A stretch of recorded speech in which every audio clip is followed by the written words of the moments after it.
quelque chose. Vous savez, moi là, j'ai été président de parti politique, qui était l'Union des Nouvelles Générations. Nous avons fait la majorité présidentielle, nous avons battu la campagne en 2010 et la crise de Côte d'Ivoire est arrivée. Nous sommes partis en exil pour certains, d'autres ont fait la prison. Les plus chanceux, c'était ceux qui étaient en exil et en prison. Sinon, il y a certains qui sont morts. Et quand nous sommes partis en exil, quand les derniers Nestor étaient en prison, la question que je me posais, c'était de savoir, maintenant on fait quoi? Maintenant que nous sommes en exil, maintenant que nous sommes en prison, maintenant que nous avons tous accompagné Gbagbo Laurent dans ce qu'il est, qu'est-ce que nous devons faire maintenant? Parce que c'est parce que nous tous, en 2010, nous l'avons choisi comme notre candidat et il est parti aux élections présidentielles. C'est pour ça qu'on était dans ces problèmes. Donc quand il est tombé, quand ils ont fait le coup d'État, quand il a été renversé, la question qu'on devait se poser, c'est quelle doit être la position de chacun. Et nous avons commencé à lutter. On dit qu'il fallait que Gbagbo sorte. Il fallait mobiliser l'Europe. Il fallait mobiliser ici.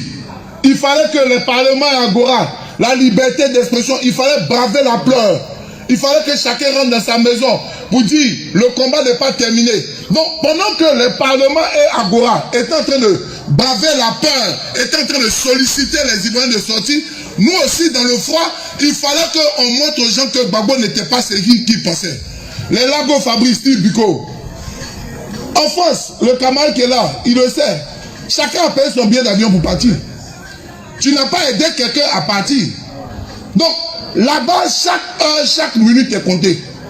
Quand quelqu'un laisse son travail pour pouvoir faire quelque chose, c'est de l'argent en moins qu'il perd.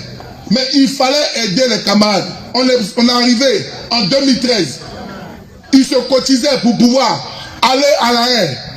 Ils posaient leurs vacances pour pouvoir aller à la haie. Pour ne pas que la lutte baisse, il fallait qu'on continue.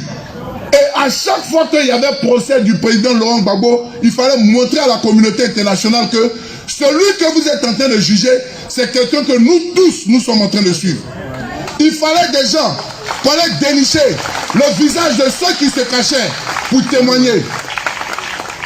Parce que les gens pensaient qu'ils allaient se cacher de façon anonyme.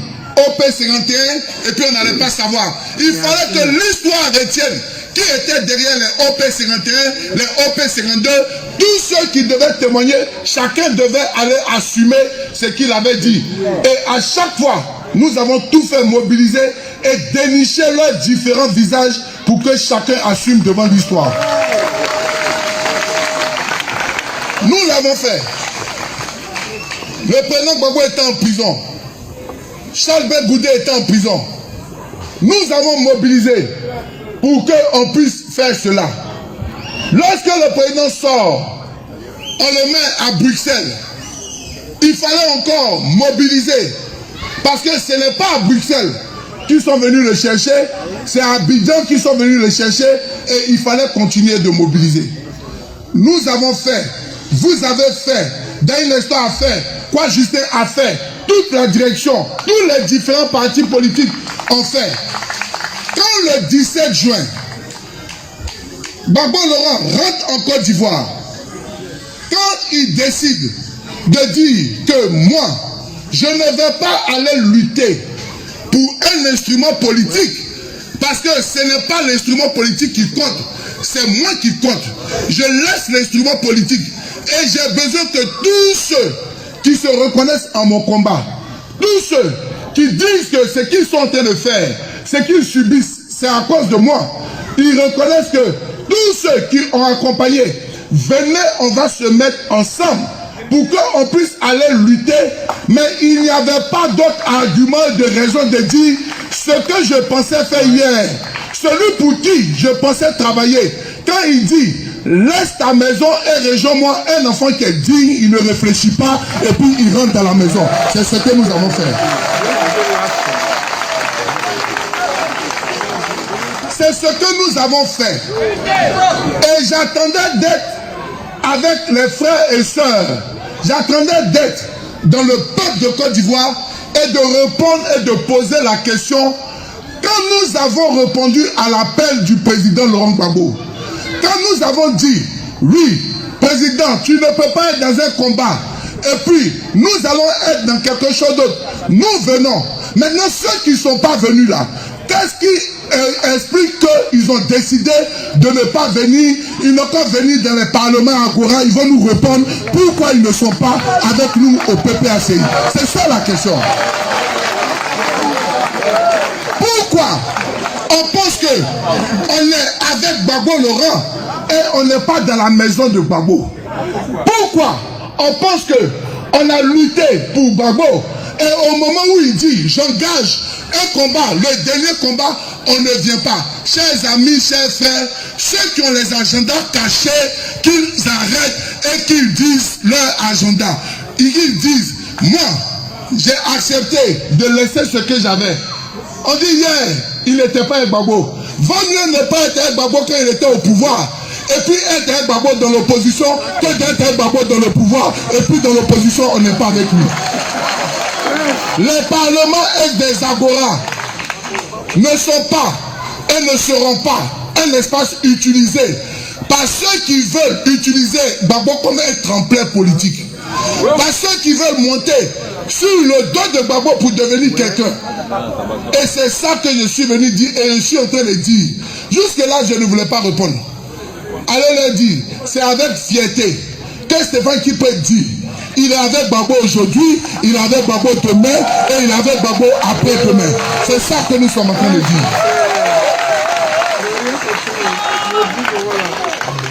Il ne s'agit pas.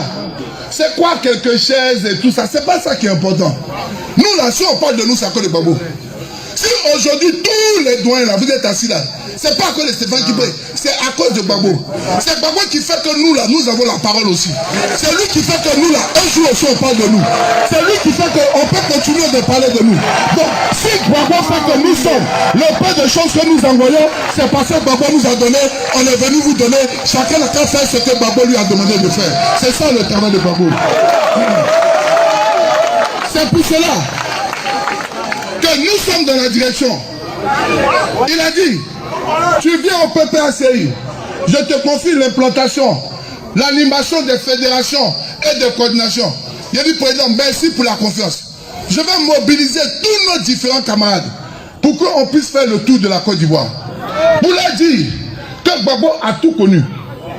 Opposant historique du feu moyen, président de la République, le seul qui a vaincu la CPI. Aujourd'hui, nous qui avons la chance d'aller dans certains pays, nous qui avons la chance, qui avons eu des audiences avec le président, nous sommes arrivés dans certains pays où j'ai vu des halls d'hôtels qui étaient remplis. J'ai dit, mais il y a quoi ici? Ils disent que Gbagbo est ici. Nous sommes partis avec Gbagbo dans des pays africains où il y a des gens qui viennent te dire, je n'ai pas vu Thomas Sankara, je n'ai pas vu Lumumba, mais j'ai vu Gbagbo Laurent, je peux mourir tranquille. Ils nous l'ont dit. Ils nous l'ont dit. Il y a des gens qui disent, vous avez la chance d'avoir quelqu'un comme lui. Mais j'ai compris que c'est quand tu fréquentes toujours quelqu'un, tu ne sais pas celui que tu as. C'est depuis ce jour, quand je vois le chef, je me dis que c'est un honneur de collaborer avec lui. Gbagbo, c'est pas camarade de grain. Ici en Côte d'Ivoire, c'est pas camarade de grain. Et on ne doit pas. Et chacun d'entre nous doit veiller à cela. Chacun d'entre nous doit refuser qu'on puisse descendre, traîner Gbagbo dans la boue. Chacun d'entre nous doit refuser que n'importe qui parle comme ça. On ne peut pas permettre. Ce n'est pas parce qu'il est simple qu'on doit l'utiliser de façon simple. Et il faut qu'on comprenne. Nous devons défendre notre icône. Nous devons défendre. Il y a des gens qui pensent que parce que tu as fait la même cellule que Gbagbo, ça veut dire que tu es devenu Gbagbo. Non, ce n'est pas possible. Ce n'est pas possible. C'est pas parce que tu as fait la même cellule que Gbagbo que tu es devenu Gbagbo Laurent. Ce n'est pas possible. Tu es ce que tu es parce que Gbagbo a voulu que tu sois ce que tu es. Tu es ce que tu es parce que Gbagbo a voulu que tu sois ce que tu es. À partir du moment où tu n'es plus avec Gbagbo, tu es dans le passé et nous on s'en va en avant avec Gbagbo Laurent. C'est tout ce que je pense. Chers amis, laissons le passé. Laissons les débats de hier. Arrêtons de nous focaliser sur ce qui n'est pas important. Ce qui est important pour nous, nous les enfants de Gbagbo, ce qui est important pour nous, nous les militants de Gbagbo, ce qui est important pour nous, 2025, on doit aller reprendre le pouvoir. C'est ça qui est important. Nous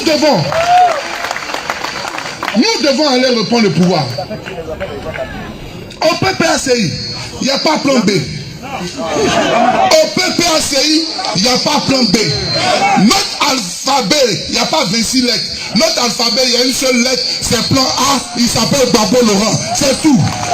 Maintenant, comment nous devons le faire? Et pourquoi nous devons le faire? Les gens pensent que quand on dit que Gbagbo doit revenir au pouvoir, c'est seulement parce qu'il y a eu la crise. Non. C'est pas parce qu'il a été seulement renversé. On ne peut pas reprendre le pouvoir juste pour dire non, comme j'ai été renversé, nous allons reprendre le pouvoir. Il y a un programme. Les amis, vous venez d'écouter le camarade Stéphane qui prie. Il va vite, il ne peut pas lui. Blé Goudé, il faut venir nous expliquer. Tu es parti dire à la haie là-bas que c'est à cause de Gbagbo que toi tu es là actuellement en prison. Quand tu es revenu en Côte d'Ivoire, tu as dit aux Ivoiriens, c'est à cause de Gbagbo, toi ils t'ont envoyé à la haie. Le combat du président Laurent Gbagbo, que toi ils t'ont envoyé à la haie.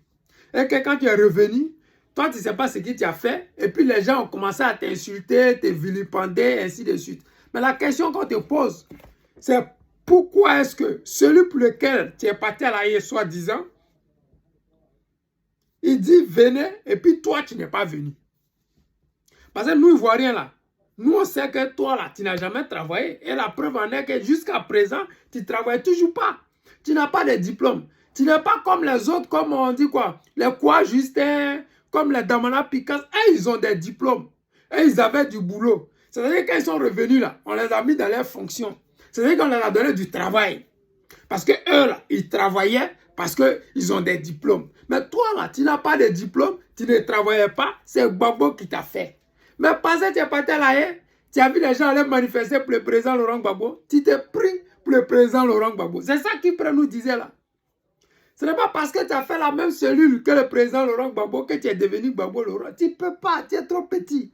Le pire dans tout ça, c'est que tu passes matin, midi, soir sur les plateaux télé. Moi là, un jour, je vais diriger la Côte d'Ivoire. On n'est pas contre ça. Qui n'aimerait pas diriger la Côte d'Ivoire? Moi, partout où je suis passé dans le monde, les Africains que j'ai eu à croiser m'ont toujours dit, moi, avant de mourir là, je vais aller connaître la Côte d'Ivoire. Le pays est trop doux. C'est-à-dire qu'on te dit ça. Donc, qui n'aimerait pas être à la tête d'un pays qui est doux? Il n'y en a pas. Mais toi, actuellement là, tu fais quoi pour défendre les Ivoiriens, pour démontrer aux Ivoiriens que voici le combat que j'ai mené quand j'étais protégé avec des cortèges et qu'aujourd'hui, là, je n'ai plus de protection, je continue ce combat. C'est où? Tu es tombé en brousse. Tu démontres par A plus B que c'est parce que tu avais l'argent du pouvoir du président Laurent Gbagbo, parce que tu avais l'aval du président Laurent Gbagbo, parce que tu avais la protection du président Laurent Gbagbo que tu étais dans ce combat-là. C'est-à-dire que toi, là, tu cherches ton habit là où le soleil brille. Nous, on te voit. Nous avons vu ce que le camarade qui a fait. Quand il parlait d'envoyer des bus à la haie. Mais nous qui sommes dans la diaspora, la majorité, ils se sont débrouillés au départ. Mais quand Kipré est rentré dans la danse, il apportait des bus. Il faisait de toute sorte que les bus là ne coûtaient pratiquement rien. C'est-à-dire que 10 euros. 10 euros ici, c'est rien, man. C'est pas pour vous injurier, pour dire que les gens ont trop d'argent. Mais 10 euros ici, là, c'est rien. C'est 10 euros les gens prenaient en France pour partir jusqu'à La Haye. Il y a d'autres ici, comme ma camarade Gisèle Awa. Elle, là, Stéphane Kipré, la soutenait pour aussi prendre des bus depuis l'Allemagne pour envoyer à La Haye. Stéphane Guipré, il a vraiment aidé cette lutte-là. Guipré, il a vraiment soutenu le fait que les Ivoiriens avaient cette ferveur-là. Le fait que les Ivoiriens n'ont jamais voulu laisser tomber le président Laurent Gbagbo. Pendant que d'autres disaient qu'il était déjà mort et qu'il fallait l'enterrer. Les amis, appelez le gars qu'on appelle Blé là. Il n'a qu'à venir expliquer aux Ivoiriens pourquoi est-ce que lui, Blé là, quand le guide président Laurent Gbagbo, pour lequel il a dit qu'ils l'ont pris au Ghana dans le coffre de voiture, jusqu'à venir, comment on dit, à Abidjan, quand il dit venez, il n'est pas venu. Pourquoi? Alors qu'il avait l'opportunité de démontrer aux Africains, aux Ivoiriens, qu'il était vraiment le fils du guide président Laurent Gbagbo. Mais laissons ça tomber, parce que le président Laurent Gbagbo s'est battu pour le multipartisme. Tu as créé ton parti. Pourquoi est-ce que tu as renoncé au combat? Là est la question. Est-ce que parce que hier tu avais la protection et le financement du guide, ou parce que tu n'as pas les couilles, tu profites de ton ancien nom là pour te donner un genre? Nous on ne fait plus rien ça. On dit merci à Guipré, merci au PPACI, merci à tous ces Ivoiriens qui entourent le président Laurent Gbagbo et surtout notre mère Nadi Gbagbo. Les gens ont dit, elle a empoisonné à petit feu, c'est à cause d'elle. Aujourd'hui, le Woudi est toujours vivant. Je vous ai toujours dit, si ce n'est pas elle là, si ce n'est pas son bouclier autour du guide là, il y a longtemps les gens l'ont exterminé. Parce qu'il y a trop de jaloux, il y a trop d'aigris, il y a trop d'haineux qui ne veulent pas voir le guide revenir sur le trône. Mais nous, on va le faire. On est avec lui et je vous dis merci d'avoir suivi cette vidéo. C'est toujours votre camarade, le président Lota, l'ami des dirigeants qui se respectent. Je vous aime et je vous dis à tout à l'heure.